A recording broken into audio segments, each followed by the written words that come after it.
Which doctor said that? The wrapper smelled of camphor and old secrets. Chioma had only gone into Mama Chukwu's room to return a borrowed pot. She had not been snooping.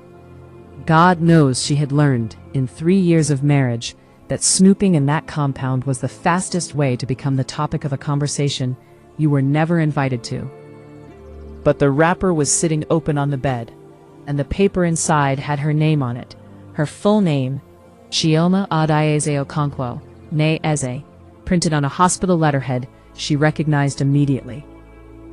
St. Nicholas Hospital, the fertility clinic, October 2021. Her hands were steady as she read it. Her heart was not. Both fallopian tubes patent. Hormonal profile within normal range.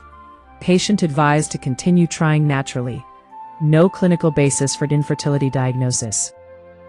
She had cried for 6 months over those results, except she had never seen these results.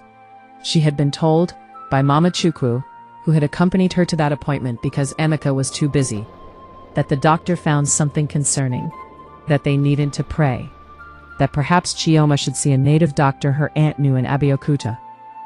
Chioma had prayed. She had fasted. She had drunk things that tasted like the bottom of a river. She had watched her husband grow distant, watched his mother whisper in corners, watched a woman named Adaeze somebody begin appearing at family functions with a smile too comfortable for a stranger. Now she understood the smile. She folded the paper, put it in her brassiere, replaced the wrapper exactly as she found it, walked back to the kitchen, and finished washing the pot. Called officially to discuss the issue of an heir. 14 people gathered in the sitting room that Saturday.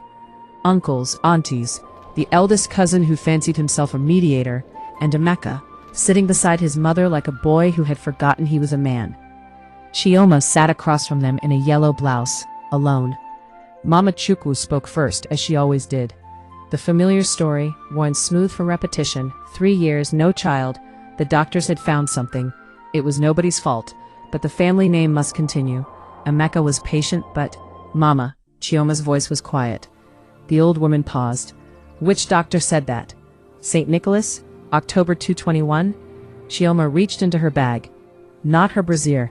She had transferred it that morning, calmly, while Mama Chukwu made tea downstairs. She placed the paper on the center table. This doctor? The room shifted. Emeka leaned forward. The eldest cousin went very still. Mama Chukwu's eyes moved to the document and then away, quickly like someone who had looked directly at the sun. That paper, she began, has my name on it, Chioma said, and the date, and the doctor's stamp, and it says I am fine. She looked at her husband then, really looked at him, the way she hadn't allowed herself to in months, because looking meant hoping. Your mother has known for 3 years, Emeka. 3 years I have been drinking herbs and binding and loosing, and she knew. The silence in that room was the loudest thing Chioma had ever heard. She did not shout, she did not cry. She had done both already, privately, the night she found the paper. Tonight she had come for something else.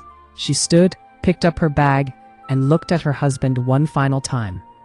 When you find the man you were before she made you afraid of me, she said softly, you know where my mother's house is.